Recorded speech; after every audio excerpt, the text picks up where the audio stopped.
When other survival experts were still gnawing on grass belts, Ed Stafford was already enjoying halibut sashimi. Such a luxurious treat was so delicious it made him roll his eyes. Besides that, he also found a dead wild deer. Not only did he gain a handmade deerskin coat, but he also enjoyed charcoal grilled venison skewers, tender inside and crispy outside. What was supposed to be a serious survival challenge unexpectedly turned into a food show again. In this episode, Ed Stafford will face one of his rare revenge matches. His opponent is the so-called son of nature, Matt. This guy's ability can be said to be the pinnacle of the survival world. 3 years ago, in the Mongolian Gobi Desert, wearing just a pair of flip-flops, he utterly crushed Ed Stafford, who didn't even get a whiff of his dust. In this episode, the two will face off again in the wilderness of Scotland. The route was designed by the Chinese survival expert, Teddy. They will simultaneously start from the lighthouse, cross the wild Scottish highlands along the way, and finally traverse a wide bay. The finish line is a snowy mountain behind the bay.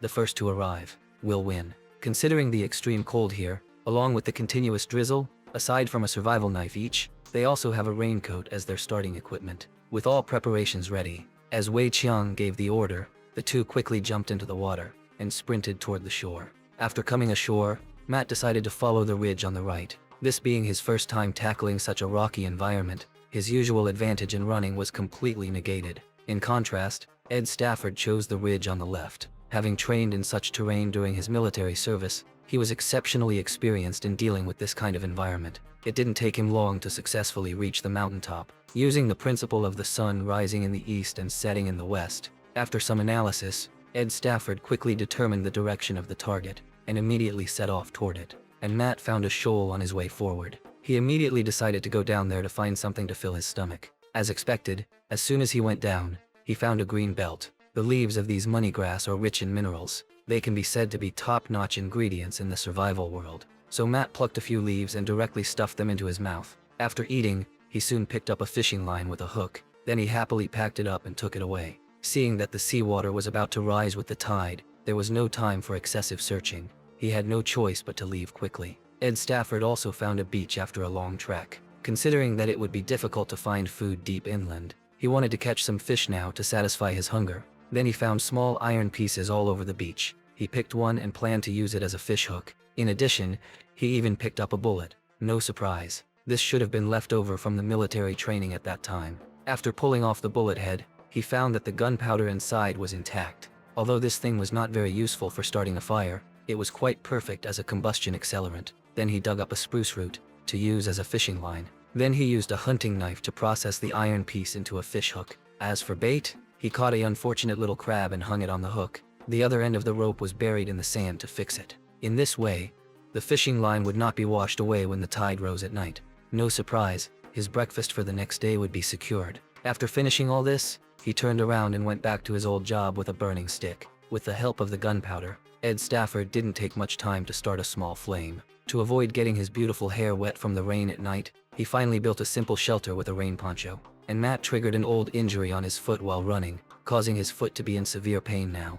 Therefore, he had no choice but to seek medical help from outside the field. 2.5 hours later, the veterinarian guy slowly appeared with a medical kit. After a checkup, he couldn't find anything wrong. Finally, he just bound the foot with a bandage and left it at that. As for tonight, Matt decided to spend the night against the rock wall. As the night slowly fell, time came to the next day in the blink of an eye. Early in the morning, Ed Stafford got up early to check the trap. When he got close, he really saw that the unfortunate guy had been caught. Judging from the appearance, it was obvious that part of it had been eaten by the water tower. Of course, the hungry Ed Stafford didn't care about how much meat there was. He didn't have time to take it back to the camp. He started a fire, cut off a piece, and directly put it into his mouth. He chewed vigorously. After taking a bite, he found that this thing was simply outrageous. Except for the fishy and disgusting taste, there were basically no other drawbacks. But thinking that it was rich in 50% of the protein of beef, Ed Stafford still ate it very happily. After a simple breakfast, he started to head towards the finish line, and Matt was also blocked by a gully at this time. Not wanting to waste too much time by taking a detour, he could only go down first, and then find a place to climb up. Unexpectedly, as soon as he went down, he found fresh water on the rock wall. Without thinking twice, he pressed his forehead against it and started drinking. In this way, he managed to drink half full. Then, after walking a few steps, he picked up a piece of iron ore. The sparks produced by its collision, combined with the effect of some fungi, were equivalent to carrying a lighter with him. Then he continued to move forward along the canyon. At the same time, Ed Stafford entered a woodland. On the way, he found some chaga mushrooms on a birch tree. He planned to light this thing, to store the fire. While he was still marveling at his good luck, after passing through the small grove, a lake suddenly appeared in front of him, blocking his way. Looking at the end of the lake that he couldn't see at a glance, he estimated that by the time he got around it, everything would be too late. After a visual estimation, the width of the lake was about 900 meters. After thinking for 2.5 minutes, he finally decided to cross the lake. But before that, he had to ignite the chaga mushrooms first, so that he could start a fire in time after going ashore. To avoid hypothermia, to avoid running out of energy and sinking halfway through swimming, he turned around and found some dry grass, and made a floating device with the rain poncho, to increase buoyancy. After everything was ready, he held the fire and set off towards the opposite shore. Although he had been mentally prepared, he was still frozen and kept exclaiming. At the same time, he had to make sure that the fire in his hand didn't get wet. About 40 minutes later, Ed Stafford finally made it to the shore smoothly. He only felt that his whole body had been frozen to the point of numbness. His top priority was to quickly find firewood and light a bonfire. Fortunately, the fire starter hadn't gotten wet. As expected, without any surprises, the fire starter produced a small flame. With the bonfire lit, he couldn't help but break into a smile again. Next, he planned to rest here for the night and continue his journey the next morning after his clothes were dried by the fire. On the other side, after a long trek, Matt also entered a jungle. As soon as he entered, he found a wild stream and also discovered a willow tree by the bank. The willow contained salicylic acid, which had anti-inflammatory and pain-relieving effects. Matt ate some of it, hoping it would help with the injury on his foot. Seeing that it was getting dark, he quickly chose an auspicious spot under a rock and planned to set up camp there for the night. Then he went to chop some tree trunks to build the frame of a shelter. As for the roofing material, it was the ubiquitous moss. This stuff could not only shield from wind and rain, but also be used as a mattress. Of course, to have a good night's sleep, a bonfire was naturally indispensable. In terms of lighting a fire, Matt was quite experienced. He almost didn't spend much time before easily producing a small flame. After finishing everything, he made a lure rod using a fishing line he had picked up. Then he transformed into an angler, preparing to catch a fish for a meat meal. After waiting for an unknown amount of time, he finally caught a fish. He quickly brought it back to the campsite, heated up the oil in a pan, and started a wild stew over a high flame. The next second, Matt enjoyed a nutritious meal with a satisfied look on his face. The familiar recipe, the same taste, it couldn't be more authentic. With the calories provided by this fish, feeding Ed Stafford would be a piece of cake. In the blink of an eye, it was the third day. Both of them got up early and continued their journey forward. Judging from the map, Ed Stafford's progress was far ahead at present, and at this time, the terrain began to become steep. Helplessly, Ed Stafford had to grab the weeds to pull himself up the climb. Halfway through, he slipped and almost dropped out of the competition. Only then did he successfully reach the top. Arriving at the mountaintop, while admiring the beautiful scenery, he also saw the snow-capped mountain, the endpoint of this competition. To avoid wasting unnecessary physical energy by repeatedly going up and down the mountain,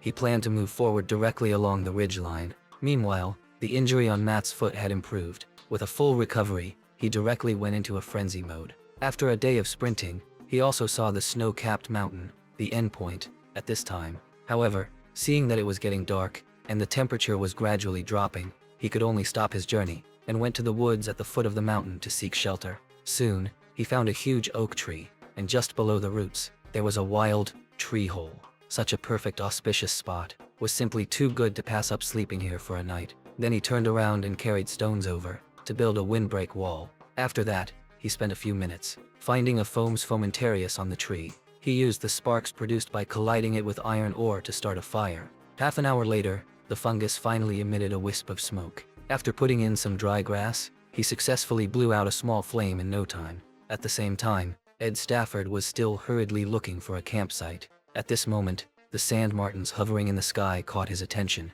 Based on his experience, there should be some kind of animal carcass nearby. As expected, he soon found a dead red deer, which had a hole gnawed by an eagle. At the same time, it was accompanied by a rotten smell that went straight to the top of his head. Judging from the cloudiness of its eyes, it had been dead for at least more than 3 days. He skinned it, and planned to make clothes out of it. Of course, the deer meat couldn't be wasted either. Although it smelled a bit strange, putting the smell aside, It was an excellent source of protein. He then cut 2 pieces, wrapped them in the deer skin, and took them away. As for Matt's dinner today, it's just some clover. He directly plucked a big handful and stuffed it into his mouth. It tastes sour, a bit like lemon. It's not exactly delicious, but fortunately, it has far more vitamins than beef. In contrast, Ed Stafford has already started roasting venison and takes a bite. After eating and drinking his fill, he spends the night like this. As time comes to the 4th day, Matt has gradually adapted to the local environment by now. He still keeps running non-stop all the way,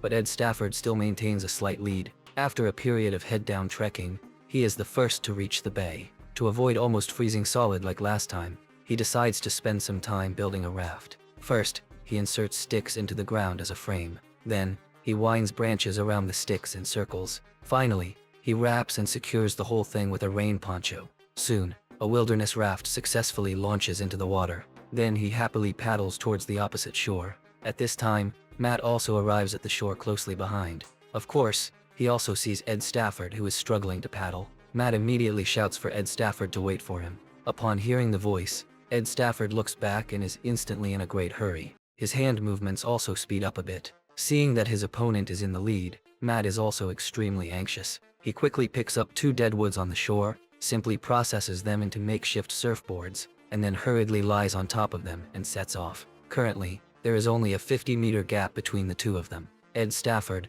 who reaches the shore first, steps on the gas and starts running. Soon, Matt also arrives on the shore closely behind. To avoid exposing his whereabouts, he chooses to take another route. In this way, the 2 of them keep walking until it gradually gets dark. On the way, Ed Stafford discovers something good on the ground again. It seems to be wool left after a sheep has rotted. He immediately decides to use this to make himself a hat. Then he finds a good spot to set up camp. While it's still not dark, he makes himself a genuine leather coat out of deer skin. After putting it on, the warmth effect is simply superb. As for Matt, he just uses the sky as his blanket and the ground as his bed, and falls asleep right away. In the blink of an eye, time comes to the 5th day. The wool that Ed Stafford cut yesterday has been roasted dry, so he directly puts it on top of his head to keep his bald head warm. The perfect warmth effect also makes him laugh heartily. At the same time, Matt is also making preparations for the final sprint. He takes off his outer pants to reduce wind resistance while running, and then tears off the rain poncho to make leggings, to prevent snow from getting into his shoes. Then he steps on the gas and heads towards the finish line. Thinking of Matt's almost insane strength, Ed Stafford also doesn't dare to slack off at all, and goes all out. As the 2 of them gradually move upwards, and get closer and closer to the finish line. At this time, Teddy at the finish line also sees a figure. Upon getting closer, it's exactly Ed Stafford, who is fully armed in deerskin. When he learns that he is the first to arrive, before he even has time to be happy, he sees Matt also appearing in his line of sight closely behind. Wow, he truly deserves to be one of the 3 emperors in the survival world. If it weren't for the recurrence of an old injury on his foot, it's really hard to say who would win.